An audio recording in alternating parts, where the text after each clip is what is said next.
दोस्तों नमस्कार। दिल्ली में एक धमाका हुआ, कई लोगों की जान गई। ये वास्तव में एक दुखद घटना है, लेकिन अभी तक किसी भी आतंकवादी संगठन ने इसकी जिम्मेवारी नहीं ली है। और जिन लोगों पे शक है, वो लोग काफी पढ़े लिखे हैं, डॉक्टर्स हैं।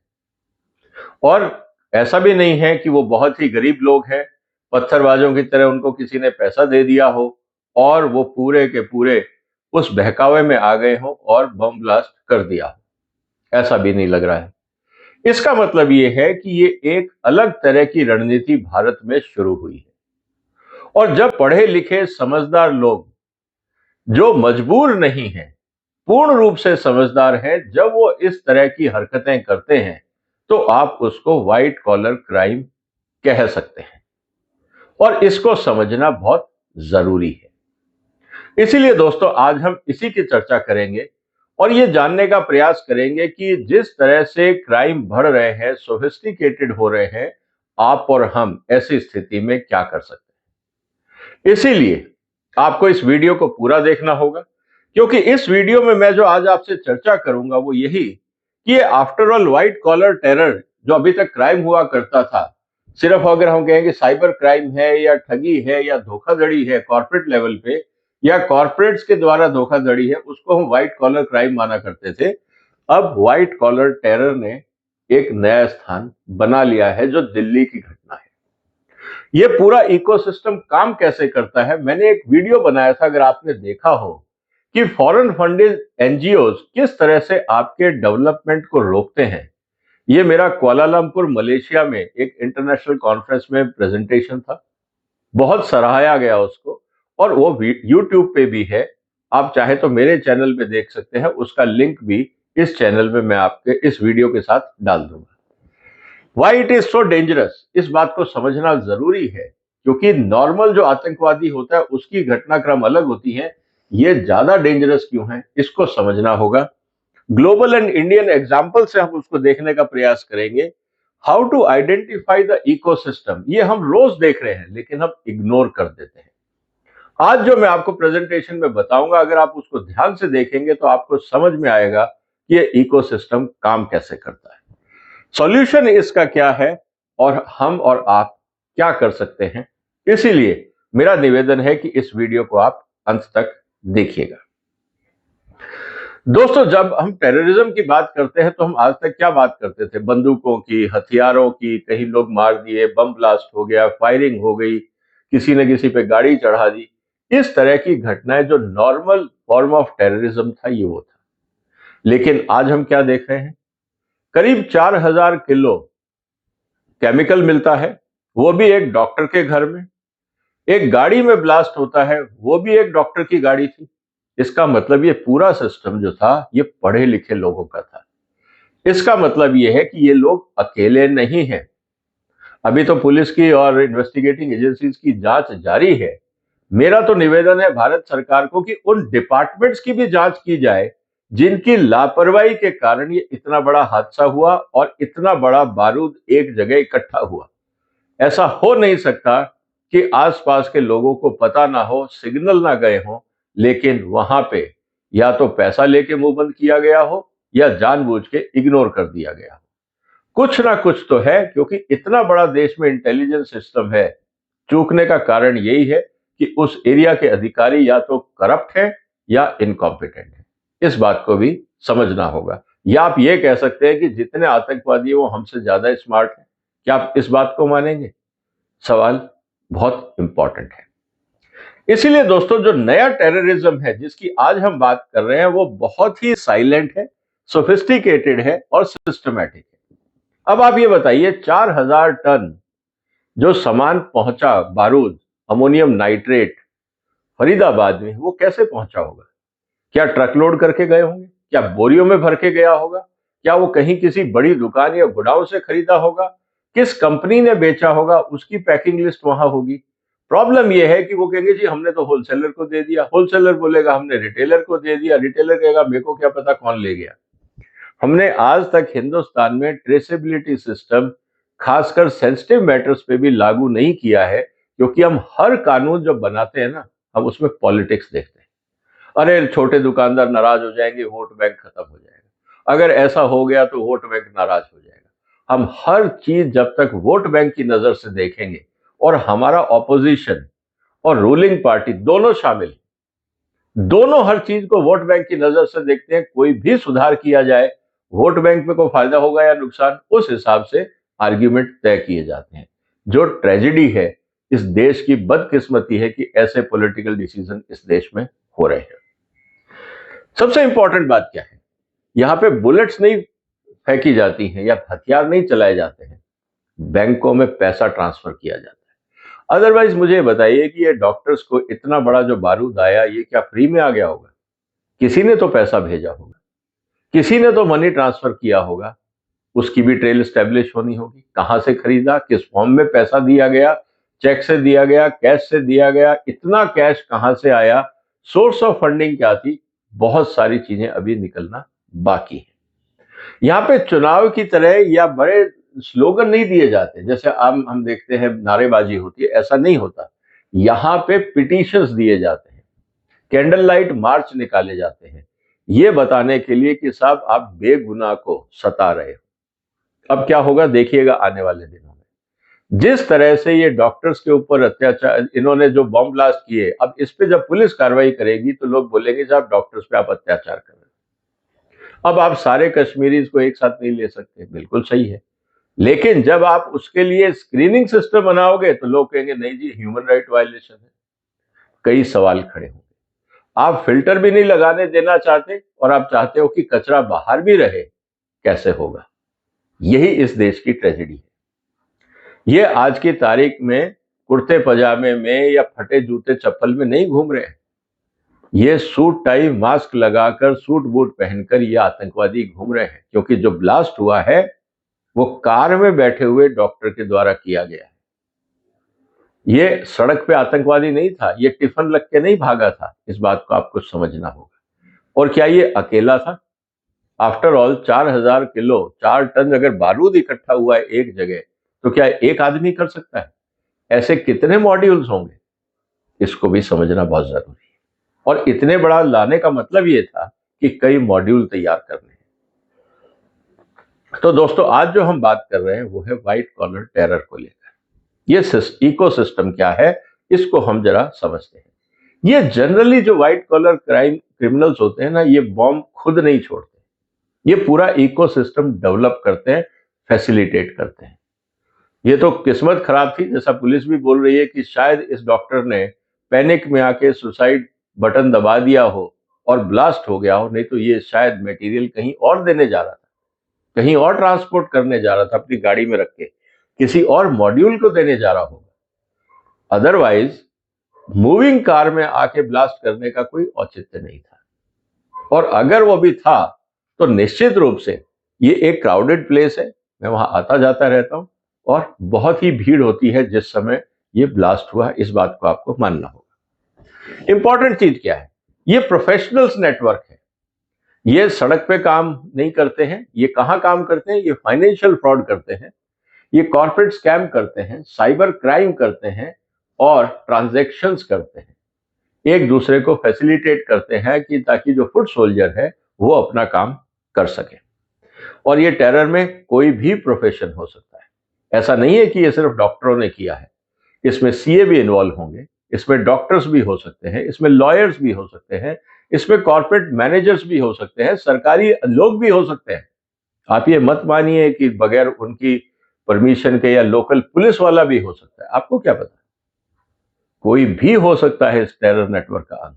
क्योंकि अल्टीमेटली इस टेरर नेटवर्क की सबसे ज्यादा बड़ी जो ताकत है ना, वो होती है पैसा, और वो पैसे से सिस्टम को खरीदने का प्रयास करते हैं। ये बात हमें समझनी होगी। इसके अलावा सबसे इंपॉर्टेंट बात ये हो जाती है कि बहुत सारे लोग इसमें इनडायरेक्टली इन्वॉल्व होते हैं, आपको पता ही नहीं होगा कि क्या हो रहा है, आपके सामने घटनाक्रम हो जाएगा, आपको लगेगा नॉर्मल है, आपके अखबार में कोई आर्टिकल छपेगा, आपको लगेगा सिर्फ एक ओपिनियन है, हो सकता है किसी के लिए मैसेज हो सकता है कहीं किसी टारगेट ऑडियंस के लिए मैसेज हो। आपको हर चीज वो बताएंगे नहीं कि हम आतंकवादी घटना कर रहे हैं। तो बहुत चीजें हैं जिस पे हमें संभलना होगा।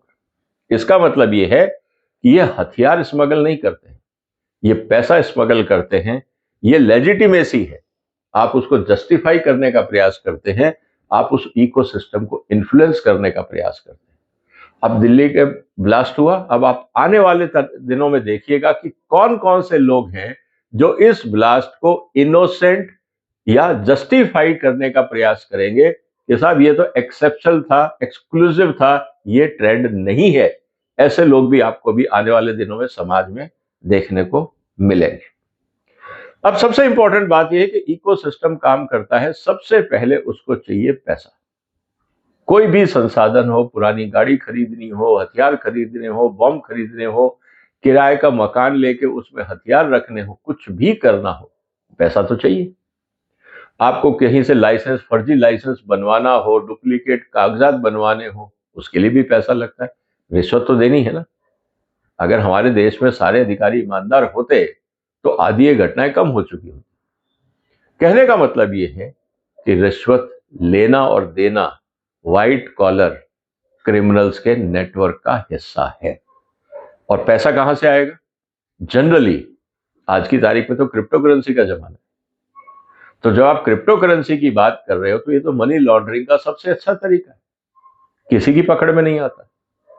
और हमने हिंदुस्तान में अभी तक इस पे बैन नहीं लगाया है। इस बात को ध्यान रखना होगा।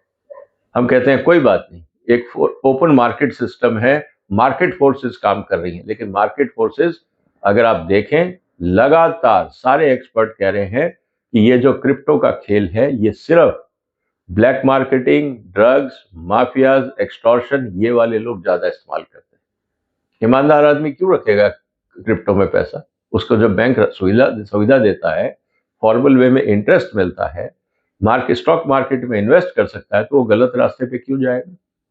इस बात को समझना। नैरेटिव मैनेजमेंट बहुत इंपॉर्टेंट चीज है। आपको सेलेक्टेड रिपोर्ट्स मिलेंगी, बायस्ड रिपोर्ट्स मिलेंगी, और इन the name of research, in the name of public opinion, in the name of सर्वे बहुत सारी चीजें प्लांट की जाती हैं। और मैंने बहुत बार देखा, जितने सर्वे आपको मिलते हैं, आप कभी उनके मेथोडोलॉजी पे जाइए। कौन लोग हैं जिन्होंने जवाब दिए थे सडनली कि साहब ये ऐसा हो रहा है? या जैसे हमने कहा कि साहब कश्मीर के अंदर लोग बहुत परेशान थे जब हमने उसको यूनियन टेरिटरी बनाया। कौन लोग थे? किससे सर्वे लिया गया था? सुविधाएं बढ़ी या घटी, इस पर कोई बात नहीं करेगा। लेकिन नहीं जी, पब्लिक ओपिनियन ये है कि हमें वापस स्टेट मिलना चाहिए। कौन सी पब्लिक ओपिनियन थी? क्या, कैसे सर्वे किया गया था? हम इस पर डिटेल में जाते ही नहीं। हम सीधा सा हेडलाइन देखते हैं और ओपिनियन बनाने लगते हैं। ये एक बहुत क्लियर एजेंडा है।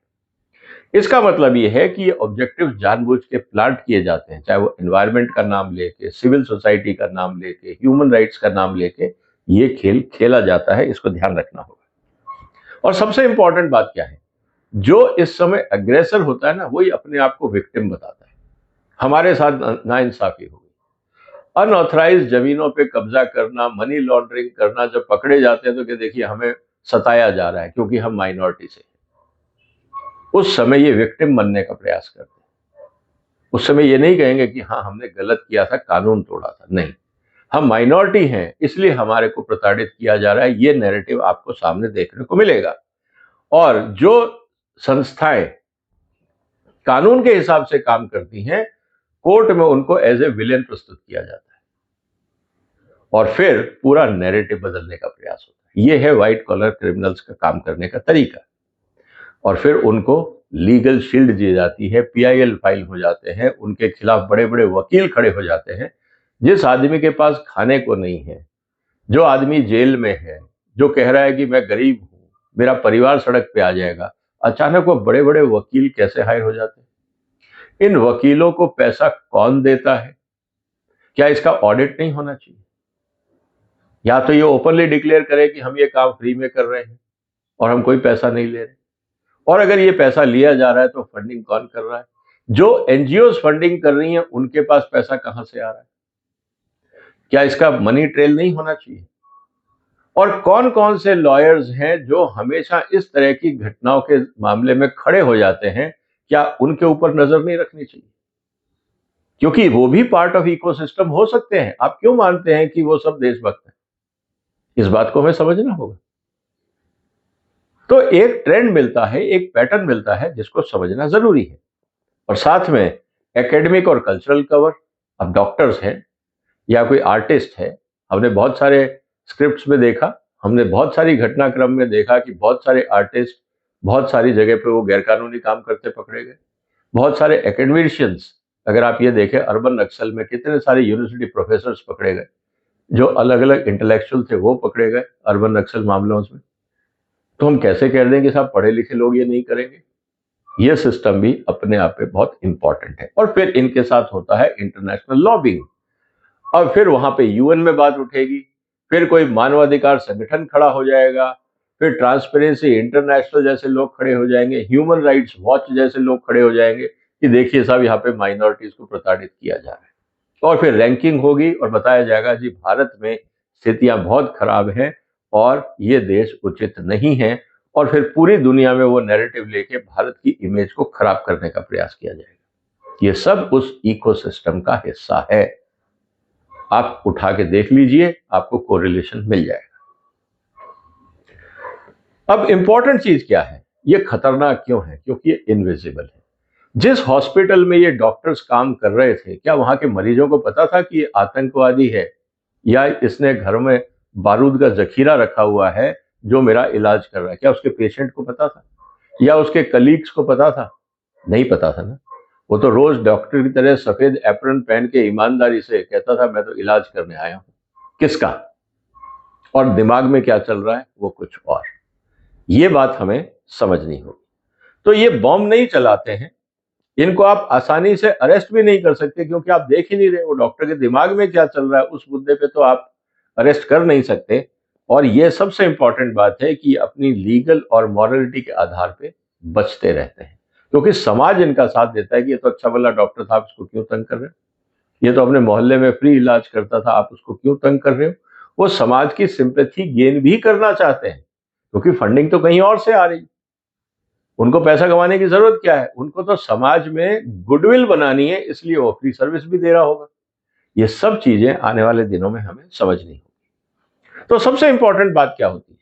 जब इस तरह का इकोसिस्टम ऑपरेट करता है तो उसका सबसे पहले काम यह होता है कि जो इंस्टीट्यूशंस हैं, सिक्योरिटी इंस्टीट्यूशंस हैं, उनको किस तरह से डिमोरलाइज किया जाए, उनके हर काम को इलीगल डिक्लेयर कैसे किया जाए, इस पे वो फोकस करते हैं। पब्लिक को कंफ्यूज किया जाता है नैरेटिव क्रिएट करके कि नहीं ये तो एक्सेप्शनल केस था, ऐसा कुछ नहीं है, ये तो सरकारी एजेंसीज करवा रही हैं। बहुत तरह के नैरेटिव चलते हैं और वीडियो ऑडियो प्रिंट के माध्यम से आप कुछ भी कहलवा सकते हैं। फिर जो भी आपके खिलाफ पॉलिसी एक्शन अगर लिया जाता है कानून के द्वारा, उसको आप जाके अदालतों में चुनौती दे देते हो कि साहब ये देखिए ह्यूमन राइट वायलेशन, सरकार का ये कानून गलत है।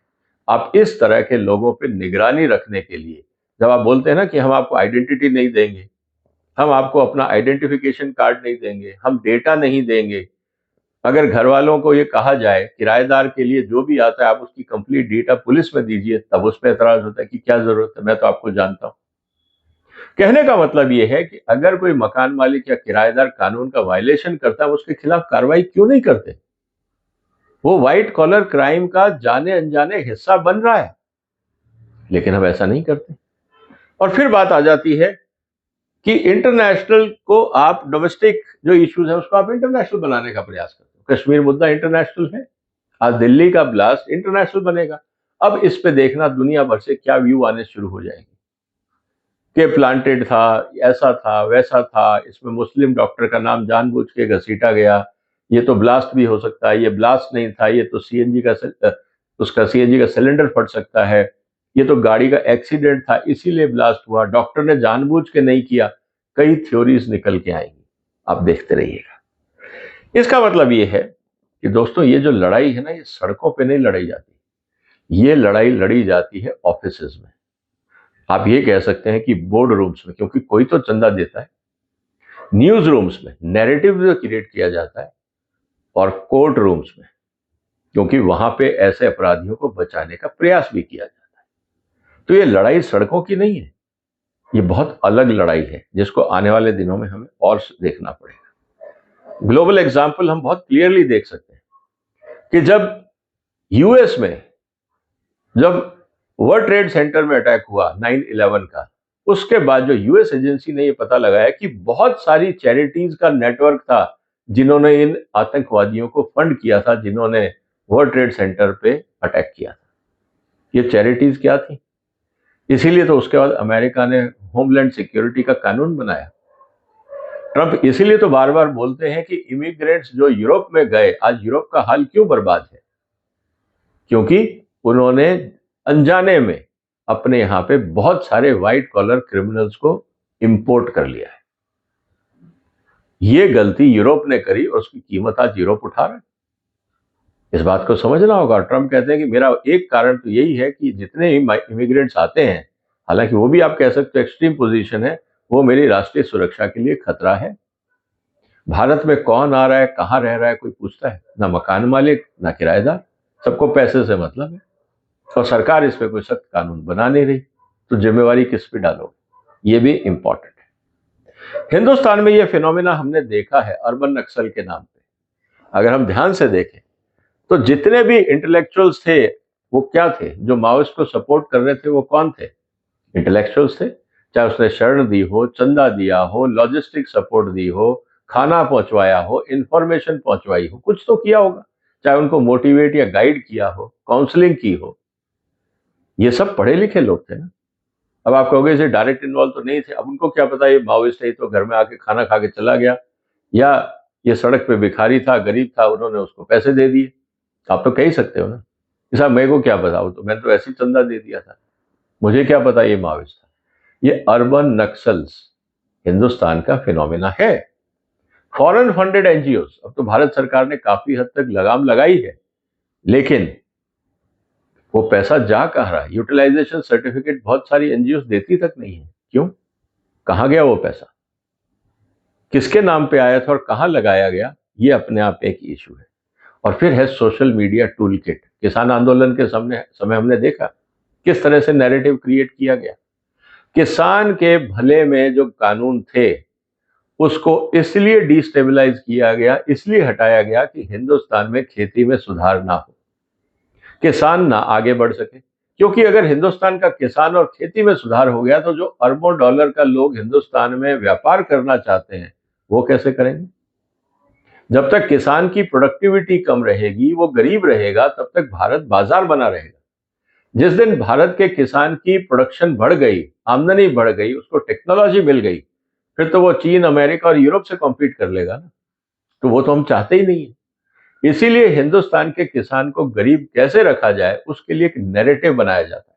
उसको टेक्नोलॉजी नहीं मिलनी चाहिए, उसको संगठित मत होने दो, उसके हक मत मिलने दो, उसको सिर्फ सब्सिडी के लिए आर्ग्यूमेंट करते रहो। सरकार सिर्फ सब्सिडी देती रहे, जो पैसा डेवलपमेंट पे जाना चाहिए वो सब्सिडी में निकल जाए, और गरीब किसान वोट बैंक की तरह बैठा रहे और सरकारें सब्सिडी दे दे के वोट खरीदती रहे। उनको आत्मनिर्भर बनाने की जरूरत नहीं है। यही हिंदुस्तान की ट्रेजेडी है और ये नैरेटिव बनाए जाते हैं। इसीलिए दोस्तों इस बात को आपको समझना होगा कि इस इकोसिस्टम को अगर पहचानना है तो सबसे पहले आपको मनी ट्रेल पे नजर रखनी होगी, क्योंकि बगैर पैसे के कुछ नहीं होता। जितने लोग इस तरह की आतंकवादी घटनाओं के समर्थन में नजर आए, चाहे वो कोर्ट में है, चाहे वो सरकार में है, चाहे वो मीडिया में है, चाहे वो समाज में है, ये देखिए कि इनकी सोर्स ऑफ इनकम क्या है और ये इनको पैसा आ कहां से रहा है। आपको बहुत सारी परतें खुलती हुई मिल जाएंगी। उनके नैरेटिव्स को वॉच करिए। क्या वो जस्टिफाई कर रहे हैं, इनको विक्टिम साबित कर रहे हैं, या इनको किसी तरह से बचाने का प्रयास कर रहे हैं, इनके कर्मों को जस्टिफाई करने का प्रयास कर रहे हैं? अगर ऐसा है तो वो इकोसिस्टम का पार्ट है।